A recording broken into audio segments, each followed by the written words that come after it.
Dunia ini tak sampai setengah sayap nyamuk. Kau tangkap nyamuk, ambil sayapnya sebelah. Itulah dunia. Itulah yang kau kejar dengan cara haram. Bantai saja, hantam kromo, sikut kiri, sikut kanan. Padahal yang dicari itu cuma setengah sayap nyamuk. Dunia kau kejar, akhirat melayang. Akhirat yang kau cari, dunia datang bersimpuh di bawah tapak kaki. Kalau tak percaya, tanya sama Haji Dasril Sultan Baginda. Cemana dunia ini bisa datang ke tapak kakinya? Kejujuran, jangan makan duit orang walaupun 5 perak. 5 perak tak ada lagi Pak Ustadz. Terserahlah, payah kali ceramah sekarang. Apa yang dicari dengan bisnis-bisnis ini? Buka rumah makan 1 berhasil, buka begadang 2 berhasil, buka begadang 3 berhasil, buka nggak bisa tidur malam berhasil. Begadang itu kan tak bisa tidur malam. Yang dicari ini sebenarnya apa?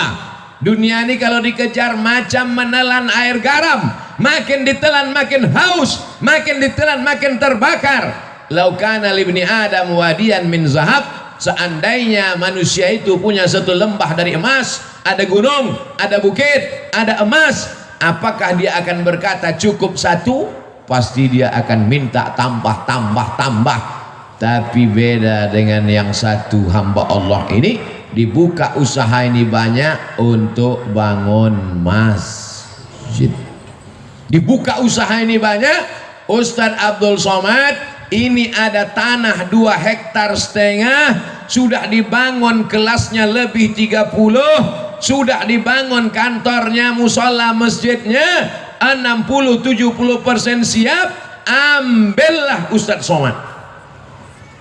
Ustadz Somad takut nanti kalau Ustadz Somad ambil ini berarti mesti tinggal di sini, harus buka cabang di sini. Haji, saya kemari dalam setahun cuma 3 kali saja, karena saya ada tim 14 dari Sabang sampai Papua, Brunei Darussalam, Sarawak, Malaysia, dan dunia ini semuanya. Sebenarnya saya mau ngasih tahu ini bukan Ustadz kaleng-kaleng, itu aja. Jadi saya sudah bagi 14 tim ini, berarti saya gilir setiap 4 bulan sekali saya datang ke Medan, 4 bulan sekali, ke Kepulauan Riau 4 bulan sekali, ke Sulawesi Makassar 4 bulan sekali. Setahun berarti 3 kali. Begitu juga ke Lampung. Nanti kalau ku terima ini haji yang 2 hektar ini, ku bilang aku ambil, tiba-tiba aku tidak datang, kalian sumpah mati tegak aku nanti. Buat saja namaku di situ penasehat. Supaya apa? Supaya jangan dibilang orang siapa itu? Itu Ustadz Somad yang penipu itu. Sudah diambilnya 2,5 hektar sama kelas-kelasnya, sudah diwakafkan untuk dia, tiba-tiba tak datang dia, disuruhnya pula orang lain datang. Jangan masukkan saya ke yayasan. Yayasan itu ada 5. Ada pembina, ada pengawas, ada ketua, ada sekretaris, ada bendahara. Jangan masuk saya ke dalam struktural. Penasehat Profesor Dr. Abdul Somad LC MA PhD Datuk Sri Ulama Setia Negara Kai Jaga Mangku Dilaga. Panjang situ. Nanti kalau aku datang kemari setiap 4 bulan, kumpulkan guru-guru ini, kumpulkan orang yayasan ini, baru kita nasihati mereka. Bagaimana supaya anak-anak ini hafal Quran, bagaimana supaya wali murid ini masukkan anaknya, bagaimana supaya anak muda ini selamat dari narkoba, selamat dari zina. Maka kita nanti berkawan di dunia, bertetangga kita di surga insyaallah haji. Karena kalau sampai ku ambil 2 hektar ini harganya 1 meter berjuta bermiliar, datang jahat otakku nanti, datang khianatku nanti. Aku ingin jangan sampai kita rusak hubungan gara-gara harta dan materi. Buatlah yayasan, masukkan dia dalam wakaf. Karena kalau sudah dibuat yayasan, la yuhabu, tak bisa dihibahkan ke orang lain, wala yurasu, tak bisa diwariskan, wala yuba'u, tak bisa dijual belikan, kekal abadi sampai hari kiamat, mengalir pahalanya ke makam kita, Haji.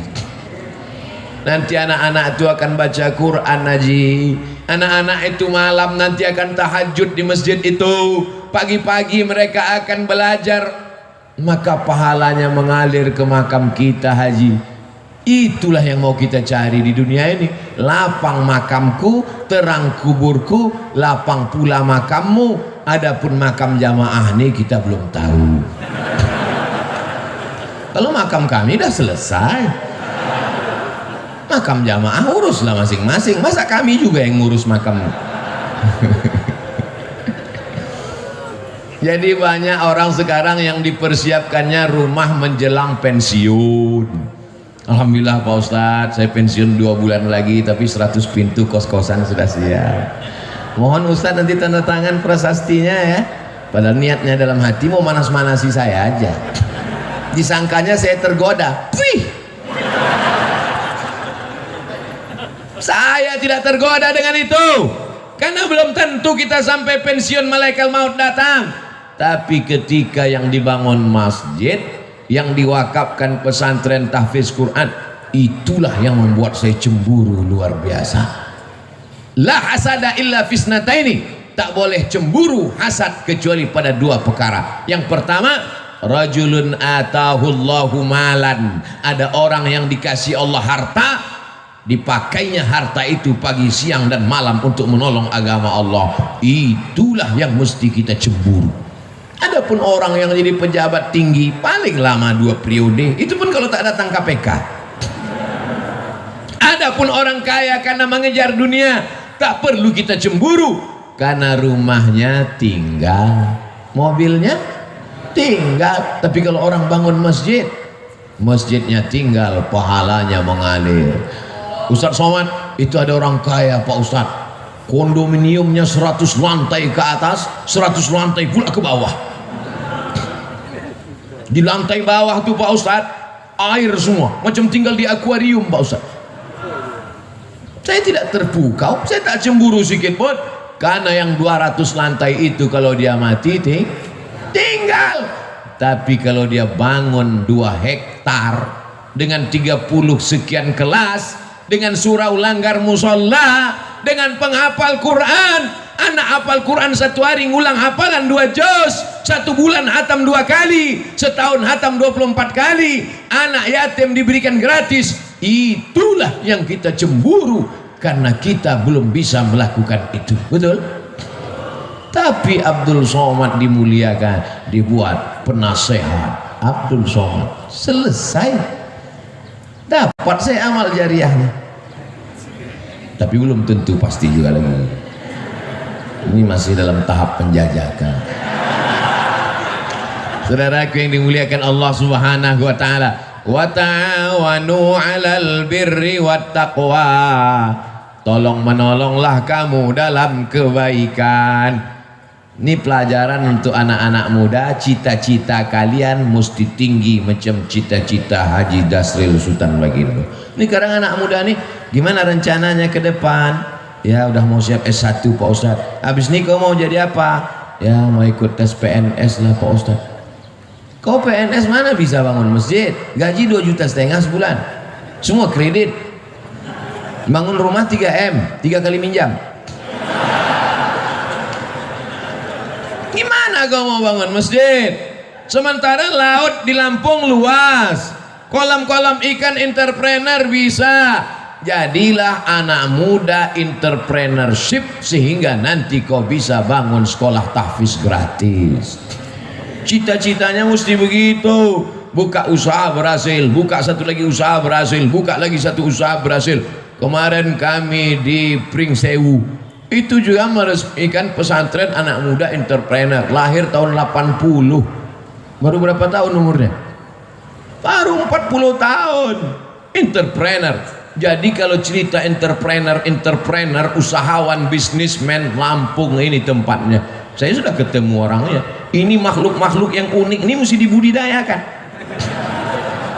Ini makhluk-makhluk yang hampir langka ini. Mereka ini satu spesies dengan dinosaurus. Mudah-mudahan ilmu-ilmu mereka ini menular ke anak-anak muda di Lampung. Ini banyak anak muda ini tidak punya kreativitas, pergi kuliah pakai motor, knalpot disunat, pas lambat kiriman stres, passwordnya 3 huruf, mak minta duit. Apa ini? Makanya makhluk-makhluk yang unik ini saya sarankan mereka menulis buku. Bukunya adalah Alam Terkembang Menjadi Guru. Mereka tidak berguru di kelas, mereka tidak berguru kepada buku, tapi mereka menjadikan alam pengalaman perjalanan hidup mereka menjadi guru, sehingga mereka menjadi orang yang sukses dan berhasil sampai hari ini. Untuk menjadi sebuah sebatang sekuntum bunga, dia mesti bertunas, dia mesti berbatang, dia mesti bercabang, mesti selamat dari hawa, mesti selamat dari wereng, mesti dijaga akarnya, mesti disiram, barulah menjadi sekuntum bunga, bukan bunga plastik. Untuk jadi bunga saja prosesnya luar biasa, apalagi menjadi orang yang menghambakan diri kepada Allah. Sudah berapa poin saya sampaikan? Pertama, dekat dengan ulama. Yang kedua, jujur, jangan berkhianat, pembohong, dusta, tipu-tipu. Yang ketiga, cita-cita jangan mengejar dunia, tapi bangun masjid, menyebarkan pendidikan Islam, Allah akan tolong. Yakin dengan pertolongan Allah? Innaka la tukhliful. Yang terakhir, yang keempat, jangan sombong. Ini sekarang orang baru punya duit sedikit aja sombong minta ampun. Ini Pak Ustadz, sepatu saya ini harganya 20 juta Pak Ustadz. Yang nanya siapa? Siapa yang nanya? Outfit saya ini Pak Ustadz, sekali tegak berdiri 100 juta nih Pak Ustadz. La ilaha illallah. Peci saya ini dibeli orang di Jambi 12 juta. Baju jaket saya dibeli orang di Jambi 270 juta. Dilelang untuk pondok pesantren. Motor dilelang 100 juta. Kalau cerita bangga-bangga outfit, dah berapa tuh? 100. Tambah jaket 270, 370. Tambah peci 12 juta, 382 juta. Punya orang kan saya. Ini subuh ini dikasih sorban, kasih jubah, kombinasi antara jubah Arab Saudi dengan Lampung, tapis Lampung. Masya Allah, kreasi yang luar biasa. Takut pula saya dicuri orang ini. Saya pakai terus, tapi saya pakai pas di masjid aja, pas di airport enggak. Saya takut nanti semua minta foto, pula pilot-pilot itu semua selfie ya Ustaz. Jangan angkuh, jangan sombong. Kesan saya sama orang-orang hebat ini, saya perhatikan mereka tak sombong. Ketika dia sombong, itu tanda dia akan jatuh ke bawah. Saya pun kalau lama-lama duduk di atas kursi ini jadi sombong nanti. Itu makanya saya tak mau lama di sini, 60 menit turun. Dimulai jam 5.15, jam 6.15 kau mesti turun, sadar diri Abdul Somad. Karena kalau kau sudah terlalu lama di sini, pakai baju kebesaran, ini baju kebesaran nih, XL ini.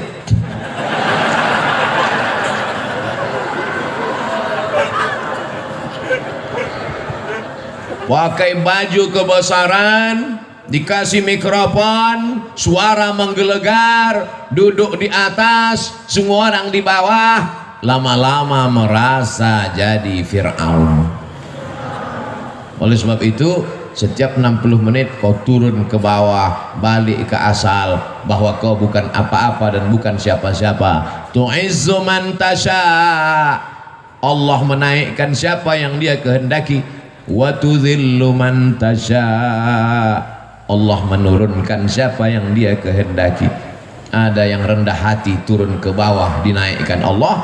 ada yang naik ke atas hampir ke awan akan diturunkan Allah. Percaya tak percaya, mereka yang di atas nih pasti akan turun untuk sarapan pagi.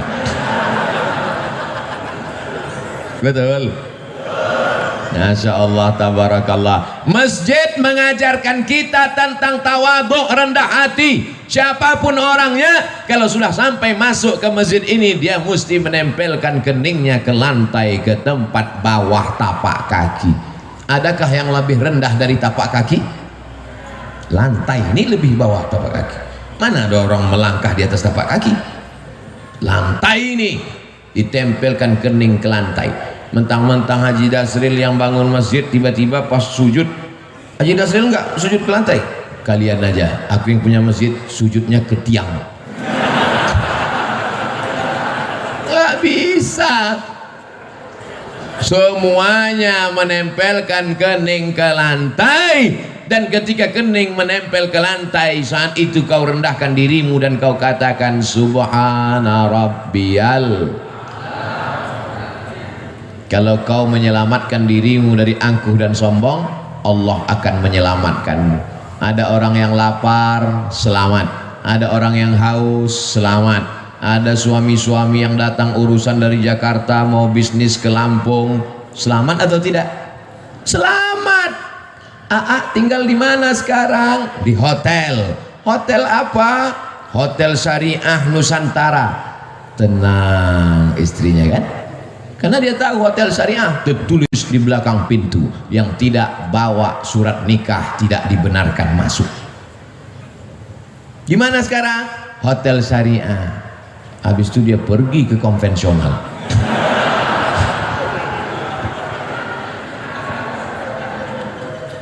Orang perlu makan, kasih makan. Orang perlu minum, kasih minum. Orang mau ketenangan hati karena suaminya takut dilarikan pelakor, kasih hotel syariah. Selamat dunia, selamat akhirat. Rendahkan diri di hadapan Allah. Disitulah akan turun rahmat-rahmat Allah subhanahu wa ta'ala. Fid dunya hasanah. Otomatis itu Pak, otomatis tuh Bu. Kalau sudah fid dunya hasanah, insya Allah fil akhirati hasanah. Fid dunya morat marit, fil akhirah neraka jahannam. Kesian. Dunia tak dapat, akhirat melayang. Paling tidak kita ini mau dapat akhirat mendapat jadilah. Tapi kalau bisa dunia ini pun dapat juga. Insya Allah yang hadir di majelis ini dunianya dapat, akhiratnya dapat. Berkah itu paling banyak diturunkan Allah waktu pagi. Siapa yang paling awal bangun paginya, dia yang paling banyak dapat berkahnya. Jangan sampai rezeki dipatuk ayam. Orang sekarang rezekinya dipatuk ayam, dilarikan kucing, diterkam harimau, digigit kopit. Habis bangun jam 11 siang. Malam apa kerja? Nonton bola. Kejar sana, kejar sini, kejar sana, kejar sini. Udah dapat, kasih orang lain. Gol. Bola tuh bagus untuk kesehatan, tapi habis waktu. Karena itu zaman dulu orang main bola berkeringat, sekarang main bola tak berkeringat. Game online, berjudi pula itu, duit habis. Tiba-tiba datang tagihan ke rekening bapaknya, bapak sudah kena denda 40 juta. Mana ada saya main judi? Anak bapak main handphone bapak. Banyak kejadian tuh kan. Ustadz mengalami? Tidak, jamaah curhat. Oleh sebab itu kita jaga. Duit-duit haram itu ada aja caranya keluar. Dengan cara jantung koroner, dengan cara otak sakit, dengan cara demam, dengan cara macam-macam. Tapi bisa jadi juga bukan karena duit haram, karena Allah mau menghapuskan dosa-dosa. Jadi kalau ada yang sakit, jangan gara-gara pengajian saya di nanti tetangga sakit, kau sakit ya, nah, itulah duit haram tuh. Bukan, tak selamanya begitu. Bisa juga karena Allah mau menghapuskan dosa-dosanya. Tapi jangan juga tidak bisa dihukum semua begitu. Kau kenapa sakit? Nah, itulah banyak dosa kau dulu kan. Tidak selamanya begitu. Bisa jadi juga karena Allah ingin mengangkat derajatnya. Tiga kalau kita kena ujian. Pertama, hapus dosa. Kedua, diangkat derajat. Yang ketiga, sebetulnya nama kita sudah masuk dalam list VVIP di surga. Cuman pas dicek amalnya kurang. Cek, ada nama dia ya Allah di VVIP, amalnya gimana? Kurang. Uji dia dengan penyakit. Ketika dia sabar, ditempatkanlah dia. Makanya kalau nanti menjenguk orang sakit, berikan motivasi itu. Kau sebetulnya udah masuk surga, cuman amal kau kurang. Itu maka kau dibuat sakit. Maka kau sabar-sabar aja di sini. Begitu. Ini kadang orang ini jenguk orang sakit, makin sakit orang gara-gara itu. Aku tengok dari tanda-tanda kau ini nampaknya tak sampai 2 Jumat lagi gul ini. Matilah dia langsung. Hidup ini singkat, brother. Hidup ini singkat, saudaraku. Tapi efek yang akan kita terima nanti di akhirat, khalidina fiha abada. Berapa pelajaran yang bisa diambil subuh ini? 4. Ingat itu. Siapa tadi yang ceramah? Ustaz Abdul Somad. Berapa yang disampaikannya? 4. Apa saja yang 4 itu? 4 yang saya sampaikan ini tidak ada hubungan dengan calon kepala daerah dimanapun. Ini sekarang saya ceramah ini ngeri pakai angka-angka ini sekarang. Takut saya menunjukkan pakai tangan sekarang. Dimana-mana kalau dulu saya ceramah, Allah Akbar. Oh, sekarang dah. Ini Allahu Akbar. Allahu Akbar. Takut tangan dipakai orang. Berapa foto saya sudah dipakai di mana-mana. Cobloslah nomor sekian. Lihat gambar Ustaz Abdul Somad. Ini pun penipu-penipu semua. Belum duduk aja udah nipu, apalagi duduk nanti. Kita doakan mudah-mudahan kita mendapatkan pemimpin yang adil dan amanah. Ala hazihin niyah al-Fatihah. A'udzubillahi minasyaitonir rajim. Bismillahirrahmanirrahim. Alhamdulillahi rabbil alamin. Ar-Rahmanir Rahim. Maliki yaumiddin. Iyyaka na'budu wa iyyaka nasta'in. Ihdinas siratal mustaqim. Siratal ladzina an'amta 'alaihim ghairil maghdubi 'alaihim waladdallin. Amin. Allahumma anzilir rahmata was salamata wal barakata ala hadhil jamaah. Turunkan keselamatan, kerahmatan, keberkahan kepada seluruh jamaah ini ya Allah. Bil khusus ala sahibi hadhil hajah, bil khusus kepada sahibul hajat Tuan Haji Dasril Sultan Bagindo beserta seluruh keluarga. Tawil umurahu, panjangkan umurnya ya Allah. Barik lahu fi arzaqihi, berkahi rezekinya supaya bisa dia membangun sekolah tahfiz Quran ya Allah. Allahumma barik lana fi amwalina, berikan berkah pada harta kami supaya kami bisa berwakaf, berzakat, berinfak dan bersedekah. Allahumma hafazna min kulli su' wa syarr, jaga diri kami dari segala perbuatan maksiat dan dosa. Rabbana hab lana minas salihin, jadikan anak kami anak-anak yang saleh dan salihah. Wahfazhum minal munkar, jaga anak kami dari narkoba, jaga anak kami dari seks bebas, jaga anak kami dari LGBT, jaga anak kami dari pacaran. Jadikan mereka orang-orang yang mendengarkan nasihat yang baik lalu kemudian mengawalkannya dalam kehidupan mereka ya Allah. Allahumma dafa'anna al-wala wal waba wal fahsya wal riba wal zina wal munkar. Angkatlah malapetaka bencana bil khusus wabah Covid ini dari negeri kami ya Allah. Allahumma rabbana fir lana dzunubana, ampunkan dosa kami, wali abaina ayah kami, wali ummahatina ibu kami, wali man hadarana semua hadir majlis ini ya Allah. Wali ikhwanina alladzina sabaquna bil iman, saudara-saudara kami yang sudah mendahului kami dengan iman. Allahumma khtim lana bi husnil khatimah wa la taqtim alaina bi su'il khatimah. Allahumma ja'al akhir kalamina inda intihai ajalina, jadikan akhir kalam kami ketika ajal kami sampai yang terakhir keluar dari mulut kami la ilaha illallah Muhammadur Rasulullah sallallahu alaihi wasallam. Rabbana atina fid dunya hasanah wa fil akhirati hasanah wa qina adzaban nar. Wa sallallahu ala sayyidina Muhammad wa ala alihi wa sahbihi wa sallam walhamdulillahi rabbil alamin. Taqabbalallahu minkum. Taqabbal ya karim.